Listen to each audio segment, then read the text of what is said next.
شکایت چې لرنا باره کې ماته همیشه راځي هغه دا ده چې لرنا انټرنیټ ته ضرورت لري او انټرنیټ په افغانستان کې ډېر ضعیفه دی. او دویم مکتبونه پوهنتونونه خلک شکایت کوي چې موږ انټرنیټ دومره قوي نه لرو چې لرنا خپل شاګردانو ته ورکو سبسکرپشن ورکو. نو حل لار دا ده چې موږ کولی شو لرنا په یو ټابلیټ کې جوړه کړو او خلک کولی شي چې یو ډیجیټل ټابلیټ ولري او ټول اکسس ولري لرنا ته بغیر د انټرنیټ نه، ځکه ټول کورسونه او مقالې پکې پرتې وي او سرټیفیکیټ هم اخیستی شي. یو حل لار دا ده، ځکه یو ټابلیټ کولی شو موږ یو ټابلیټ جوړ کړو تقریبا 10,000 افغانۍ یو ټابلیټ موږ ته امیدی شي او خلک ته هم ته امیدی شي په همدې قیمت باندې. دویم حل لار دا ده که موږ یو USB جوړه کړو، USB وي چې فقط په ډیسکټاپ اپلیکیشن کې کار کوي، یعنی ډیسکټاپونو کې کار کوي او خلک USB واخلي او ټول مقالې ټول کورسونه پکې وي او سرټیفیکیټونه هم د USB نه خلک واخلي. خو په شرط دی چې USB کاپي کېږي ته نه، او نه به خلک کولی چې دا USB مثلا یو بل ته ورکړي، ځکه فقط یو کمپیوټر کې به ورته کوډ کار کوي، نور کې به کار نه کوي.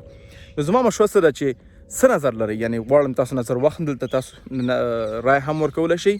آیا موږ ټابلیټ باندې جوړ کړو که په USB باندې جوړ کړو؟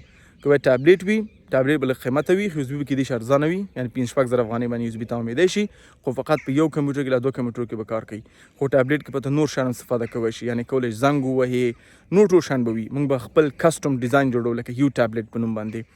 نو نظر شریک کیا سره هغه مطابق بل خیر مخکې لاړ شو. جزاک الله خیره.